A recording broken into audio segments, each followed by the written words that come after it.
letter has to be intact, accurately written. And even if it was written accurately, but if one letter fell off, now it deems the whole Torah to be unkosher and unfit for ritual usage. Because this is a godly document. And just like within Jewish people, every person is important within creating a computer.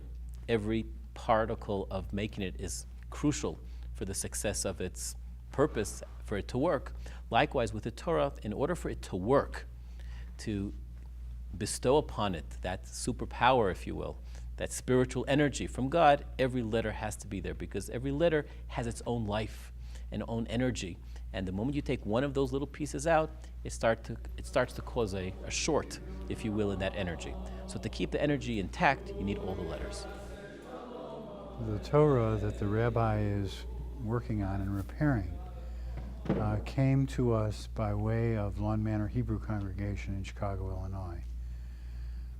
In October of 1995, the high holidays of that year, we realized that all we had were these little paper Torahs that we used for Friday night services, and wanted to get a full-size, real kosher Torah. So my father spoke with his old congregation in Chicago, Lawn Manor Hebrew Congregation. They said that they would consider his request and they would get back to him. They called back several days later and told him that not only would they be happy to lend him a Torah, they would make it a gift to our congregation. So once Lawn Manor Hebrew Congregation voted to give us the Torah, my father and mother flew back to Chicago, bought a seat for it on an airplane, 3 across, 2 of them and the Torah in the middle, and they flew it here.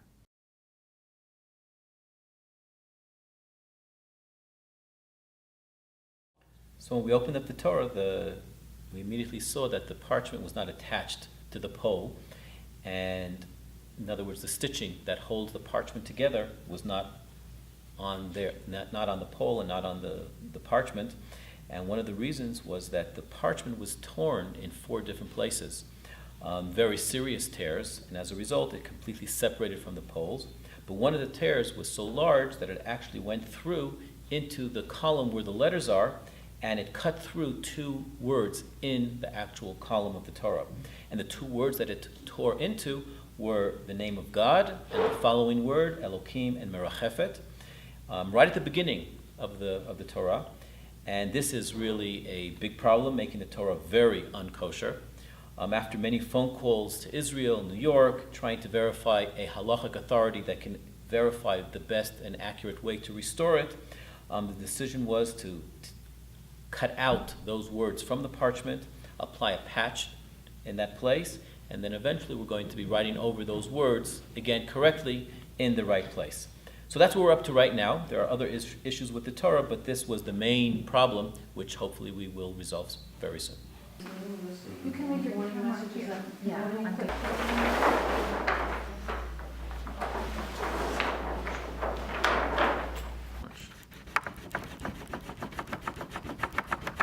Our first goal was, in fact, to restore the scroll so it would be we could call it kosher. It would be proper and fitting so that we could use it for the high holy days and other special holidays. The other very essential aspect of this wonderful project is to help sustain the life and the future of Congregation Beit Tikva.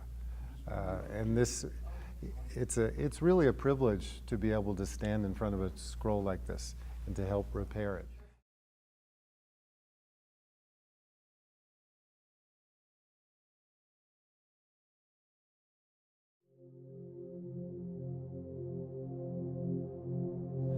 Seeing this open like this, is very rare to see, and I mean, our heritage is such that the Torah should be kosher, and by doing this, it's a real mitzvah, and I'm glad that I was part of it.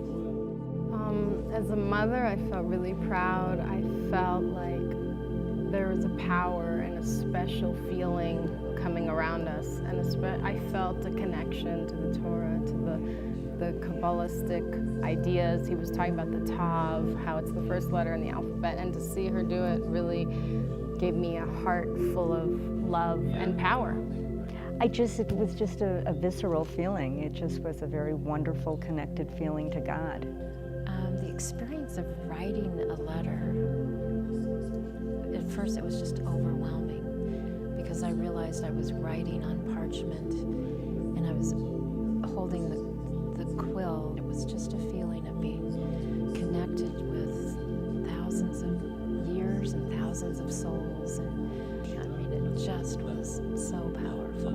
It was a really amazing experience. I'm still crying.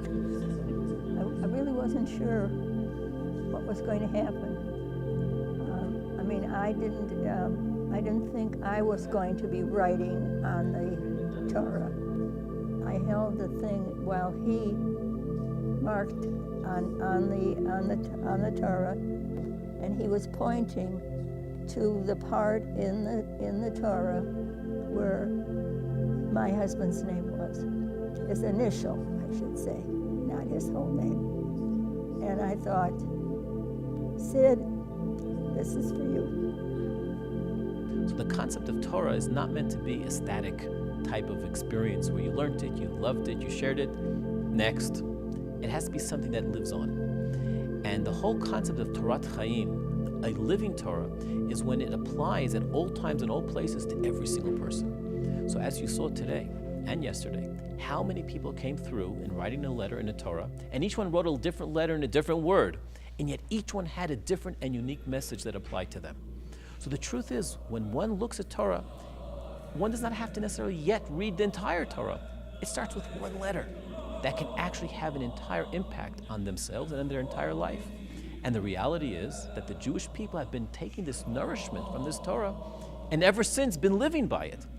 A Torat Chaim, a living Torah, means that it continues to live actually inside of us. And if I might take it one step further, this may be somewhat of a bold statement, but us as Jews, we become almost the reflection of the Torah. And when you want to know what does the Torah look like, I'm going to look at you. I'm going to look at me. And how we act and how we perform, we are really that reflection of this living Torah. And the more we aspire to do good and kind and mitzvot and act as Jews, so the living Torah lives on.